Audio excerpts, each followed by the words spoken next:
ஆறுமுகம் அருளிடும் அனுதினமும் ஏறுமுகம். கந்தா போற்றி, கடம்பா போற்றி. ஆமாங்க.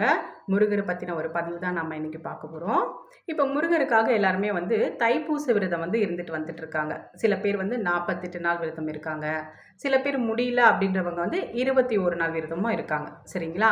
அதுவுமே முடியல அப்படின்றவங்க என்ன பண்ணலான்னு பார்த்தோம்னா, நாளைக்கு பிப்ரவரி 1ங்க. பிப்ரவரி 1ஆம் தேதி நம்ம ஸ்டார்ட் பண்ணோம்னா, நமக்கு தைப்பூசம் பிப்ரவரி 11ஆம் தேதி வருதுங்க. அதுக்குள்ள நமக்கு 11 நாள் விரதம் நிறைவடையும். சரிங்களா? இப்போ பார்த்தோம்னா, நம்ம எத்தனை நாள் விரதம் இருக்கோம் அப்படின்றதெல்லாம் முக்கியம் இல்லைங்க. நம்ம எவ்வளோ நம்பிக்கையோடு இருக்கிறோம், அதுதான் அங்கே முக்கியம். சரிங்களா? நம்ம நம்பிக்கையோட ஒரே ஒரு நாள் விரதம் இருந்தால் கூட போதுங்க. முருகர் நமக்கு நல்ல ஒரு பலனை கொடுப்பார். சரிங்களா? இப்போ நாளைக்கு நம்ம விரதம் ஸ்டார்ட் பண்ணிவிட்டு தைப்பூசம் அன்னைக்கு பிப்ரவரி 11ஆம் தேதி நம்ம பக்கத்தில் இருக்கிற ஏதாவது ஒரு முருகர் சன்னதிக்கு போயிட்டு அங்கே முருகரை பார்த்து நல்லா தரிசனம் பண்ணி நம்மளால் முடிஞ்ச இறை வழிபாடு செய்யலாம். அங்கே நம்ம கந்த சஷ்டி கவசம் படிக்கலாம், கோயிலில் சன்னதியிலே அமர்ந்து. அப்படி இல்லைன்னா நம்ம சன்னதியை 108 முறை சில பேர் வலம் வருவாங்க.